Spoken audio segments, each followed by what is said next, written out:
Nepal versus Netherlands final, और ये कहना गलत नहीं होगा कि वर्ल्ड कप से पहले ये हार बहुत जरूरी थी।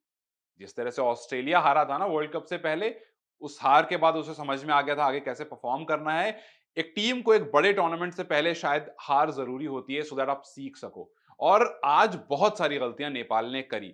आज यहां पर मैं आपसे बैठ करके ये नहीं बात करूंगा कि जी नेपाल आगे क्या करेगी क्या नहीं करेगी। ये बात जरूर करूंगा कि कहां पर आज मैच हारी नेपाल।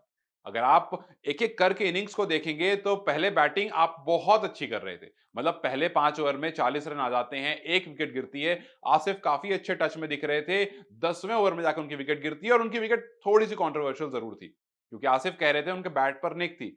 लैक ऑफ टेक्नोलॉजीज़, आप अभी इन मैचेस में टेक्नोलॉजीज़ वो यूज़ नहीं हो रही है, जो हम यूजुअली इंटरनेशनल मैचेस में देखते हैं। आपके पास डीआरएस नहीं है, आपके पास रिव्यूज़ नहीं है, आपके पास पिचिंग इन लाइन हो रही है, बॉल नहीं हो रही है, इम्पैक्ट इन लाइन हो रही है, नहीं हो रही है, नहीं है, स्निकोमीटर नहीं है। इस वजह से आज आसिफ का, और आसिफ की विकेट बहुत इंपॉर्टेंट, बिकॉज उसके बाद नेपाल ऐसा लगा कि कहीं ना कहीं जो 200 का टारगेट था वो 20 रन और शॉर्ट हो गया, बिकॉज वहां पर एक और विकेट फटाक से गिर जाती है। दीपेंद्र आरी ज्यादा देर नहीं रुक पाते हैं, लेकिन वो एक आसिफ का विकेट था जो बहुत ज्यादा जिसने मैटर क्रिएट कर दिया, क्योंकि आसिफ अच्छे टच में दिख रहे थे, 3 छक्के लगा चुके थे, 37 बॉल में 47 रन मार कर खेल रहे थे। तो एक वहां पर मुझे लगा कि थोड़ा सा टेक्नोलॉजी ना होने की वजह से नेपाल को नुकसान जरूर हुआ, लेकिन दीपेंद्र के पास मौका था, आज नहीं चल पाए दीपेंद्र। उसके बाद हालांकि गुलशन ने अच्छी खेली, 25 बॉल में आपको 34 रन खेला, 3 सिक्सेस मारे। कुशल मल्ला ने 11 बॉल में 26 रन, ये सबसे इंपॉर्टेंट पोर्शन था।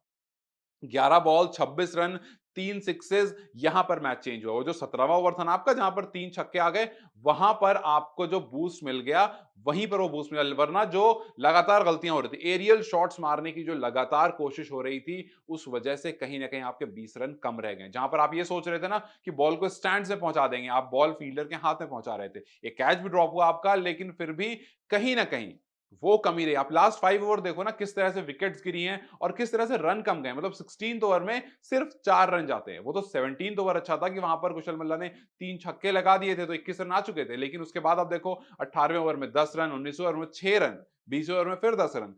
यहां पर कहीं ना कहीं ये था कि आपको और थोड़ा पुश करना था।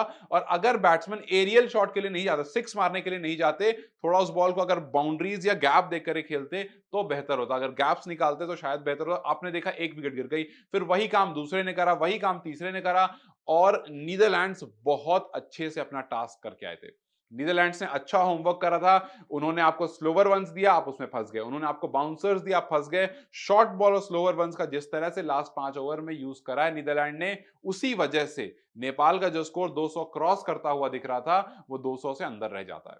लेकिन वहीं अगर आप नीदरलैंड को देखोगे तो नीदरलैंड को पता था किस तरह से चेज करना है। पहले ओवर में 14 रन आते हैं, वहीं पर एक तो नेपाल का थोड़ा सा मोराल नीचे जाता है। मैं यूं ही नहीं कह रहा हूं मोराल जाता, आपने उस गेंदबाज को दोबारा बॉलिंग नहीं दी अंटिल लास्ट ओवर।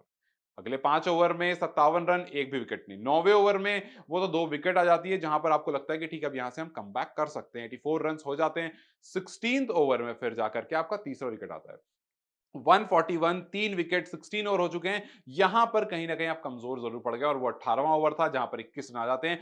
गेंदबाजी नेपाल की वाकई कमजोर है, और इस बात को हर एक नेपाली फैन को मानना पड़ेगा कि रोहित पटेल जो है वो अपने गेंदबाज को अच्छी तरह से यूटिलाइज नहीं कर पा रहे हैं। आपकी बैटिंग यूनिट बहुत अच्छी है, आप बैटिंग को बहुत अच्छे से यूटिलाइज करते हो, आपके पास बॉलर्स बहुत सारे हैं, लेकिन कहां पर किस तरह से यूटिलाइज होना है वो सही नहीं है।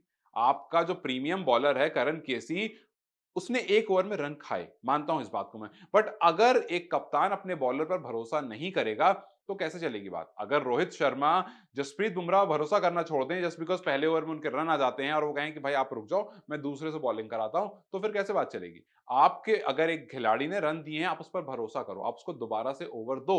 लेकिन आपने नहीं दिया, आपने उनको ओवर कब दिया, बिल्कुल लास्ट में। उन्होंने 1 ओवर 3 बॉल ये फेंका उन्होंने इस मैच में, और ये आपके प्रीमियम गेंदबाज है। तो यहां पर कहीं पर आपको अपने गेंदबाज पर थोड़ा ट्रस्ट करना था।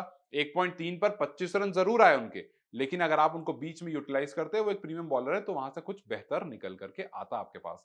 सोमपाल गामी ने 2 ओवर करे, 17 रन इन्होंने दे दिए। अविनाश ने 3 ओवर में 39 रन दे दिए। This was very much. उसके बाद थैंक्स टू कुशल मल्ला, यहां पर गेंदबाज जब हाथ में जब गेंद आई तो भी कुछ कमाल कर, 3 में 33 और 4 विकेट निकाल लिए। तो जो विकेट्स आपके पास आई कुशल मल्ला ने ही लेकर दी। तो ये है कि कहीं ना कहीं हार जरूरी इसलिए थी, मैं कह रहा हूं, बिकॉज आपको आपका लूप होल पता चला। नीदरलैंड्स के इस फाइनल मैच में ये पता चला कि आप प्रेशर में कैसे कहीं ना कहीं प्रेशराइज हो गए और वो दिख रहा था। प्रेशर में आपसे कैचेस छूटे, कुशल मुर्तल ने वो कैच छोड़ा तो आपसे कैचेस छूट रहे थे, आपसे बाउंड्रीज छूट रही थी, एफर्ट कहीं ना कहीं थोड़ा और बेहतर हो सकता था। लेकिन overall as a team Nepal ने बहुत अच्छा किया इस पूरे टाइम पर। पहले 2 मैचेस हारने के बाद बहुत अच्छा कमबैक किया, लेकिन आज के मैच में ये कुछ गलतियां थी जिसमें नीदरलैंड्स ने अच्छे से होमवर्क करा था और आप थोड़ा-सा वहाँ पर पीछे रह गए क्योंकि नीदरलैंड्स ने शॉर्ट बॉल यूज़ करी, बहुत सारी विकेट्स गईं। स्लोवर वन्स यूज़ करी, आपको अच्छा डॉट करा, लास्ट 5 ओवर में गेम को कंट्रोल करके रखा और उसके बाद जब वो खुद बल्लेबाजी करने आए, अच्छी स्टार्ट लेकर गए और उनको पता था कि बॉलिंग यूनिट में कहीं न कहीं लूप होल है और उसको पूरी तरह से यूटिलाइज़ करा। तो कुछ इस तरह से नेपाल ये टूर्नामेंट तो नहीं जीत पाया, लेकिन बहुत सारी चीज़ें सीख करके आगे बढ़ रहा है एंड वी होप कि जब तक आप वर्ल्ड कप तक पहुंचोगे तब तक ये सारी चीजें आप कवर कर लोगे सो दैट आने वाले टाइम में ये रिपीट ना हो एंड एज वी से कि चाहे तो हम जीतते हैं या हम सीखते हैं एंड वी होप कि यहां से नेपाल बहुत कुछ सीख करके आगे बढ़ेगा और आगे आने वाले टूर्नामेंट्स में इसका असर हमें दिखेगा और अपने बेहतर गेंदबाज को बेहतर जगह पर गेंदबाजी करा करके बेस्ट यूटिलाइजेशन करवा पाएंगे इनके कप्तान। खैर आपने ये मैच देखा और अगर आपको लगता है कि इनके अलावा और भी कुछ मिस्टेक्स थी जो मैं नोट डाउन करना भूल गया हूं तो मुझे कमेंट सेक्शन में जरूर बताएं। इस वीडियो को लाइक और शेयर जरूर करें और जाते जाते चैनल को सब्सक्राइब करते हैं।